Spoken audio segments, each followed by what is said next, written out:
didustai. Orang-orang yang beriman hatinya insya Allah bening, bersih. Dia tahu mana yang hanya kamuflase, mana yang hanya sekadar dekorasi, dan mana yang hanya sekadar retorika, dan mana yang sesungguhnya.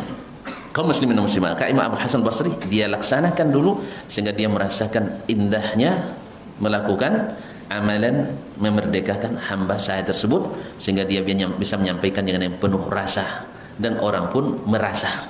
Kaum muslimin dan muslimat dirahmati Allah. Tapi kalau tidak panas makan situ tu seditu semangat, tidak semangat aja. Cita orang je bunyi kan, tayo tanda. Kalau salah tapi kau kan tidak lomak sebenarnya.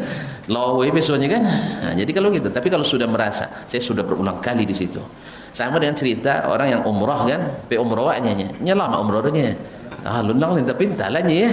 Kalau cita ni dia jauh loh jalan kakinya kan. Itu tak semangat. Tapi yang sudah sering pergi, jauh tambah lama ni, jauh tambah lama sebab banyak jualan makanan lama. Terus kaum muslimin muslimat. Bagi yang suka makannya, dulu kalau berulang-ulang ke Jakarta naik bis lego lah ambil sampai. Apa sebab? Kodok bonti. Tiap bonti makanya bersyukur apa di Masjid Taubah. Allah jazakumullah khairan. Kaum muslimin dan muslimat dirahmati Allah SWT. Memang tak lama. Tapi kalau tidak merasakan itu tidak. Jelas? Jelas? Jadi sama jauh mampu orang makan dan tidak pemakan. Ya, kalau berjalan kalau tidak pemakan siap-siap tu menderita. Iya. Ada kawan ya kosan makan ya sekali 2 hari ke. Awak 3 kali sehari kan. Tambahlah makanan apa boleh kudapan ataupun umur kawan kan. Ya enggak. Jadi sampai di perjalanan lah jangan seboleh. Seboleh kalau rakit tinggal air tu. Kalau boleh tinggal air kan? Kalau boleh ya. Nah. Jadi kaum muslimin coba boleh makan dulu aja. Nya setengah jalan 2 jam lah ke depan dulu. Setiba di Jeddah lah makan duanya. Atau bersabar-sabar kan dia tiap sono lah gaung-gaung kan. Dia menjaga hati kawan kan tak lama makan sarang dah. Dia sampai ke Jeddah akhirnya bajodah. Asli bajodah Sun dan kawan yang berjalan lain. Masih kan. Jadi kaum muslimin. Jadi dia tak merasakan enaknya makan, tak merasanya. Karena makan hanya sekali. Dia makan sekali 2 hari. Dia makan sudah itu spermi tawi kan nak berhemat. Dari nak nak biti nyawa sama gaji waknya. Nya sama beasiswa kami samanya cuma nya nak bemek. Ya nak bemek. Tu dia kalau ada makanan nak bemek dah aja. Dan kalau untuk baju dan habisan bemek. Kalau untuk makan dak amur buku nak je dah. Tapi kalau untuk apa namanya? Baju cak lah. Alhamdulillah selama kuliah 2 lagi baju kujubarannya. Sampai tahun. Ya, jubah sekolah 2 laginya. Dia lapar lah dia essay kan. Itu nak sebenarnya. Dia kan cukup. Cuma kalau makan belum buah alhamdulillah. Jadi kaum muslimin sebab apa? Makan tu menyehatkan badan. Jangan melobby enggak lah. Tapi banyak. Yang kan tak boleh kan berlebihan. Banyak boleh. Makanya Ibnu baca gitu. Ketika Ibnu Jauzi mensyarah hadis tentang kalau nak makan juga kata Nabi kan sepertiga untuk makanan, sepertiga untuk air, sepertiga untuk napas. Kata Ibnu Jauzi tak bisa sama uang dannya. Dan apa situ tu dia.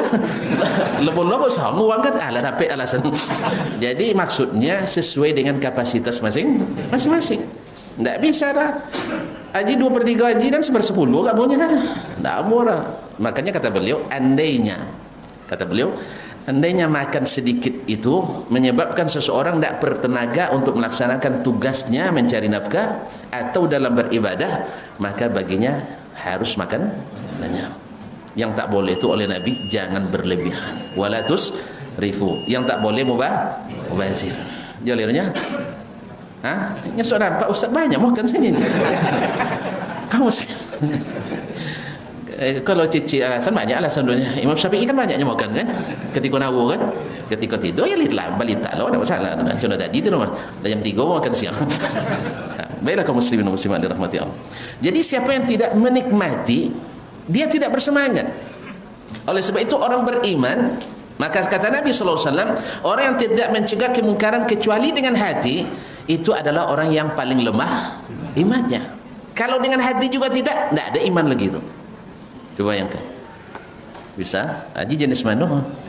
Nah, kan man ra'a minkum munkaran falyughayyirhu biyadihi. Siapa yang melihat di antara kamu kemungkaran, rubah dengan tangannya. Di tangan maksudnya ya dengan, kalau nyambut alat, pegang alat dulu. Ya. Kalau nyala cilok, tangkuknya misalnya. Itu dengan tangan. Dengan kekuasaan. Tidak sanggup, tidak punya kuasa, pandainya bersilik pada awal kan? Ya dah. Maka bilisanihi, dengan lisan. Kodam pandainya pada hebat pada awal.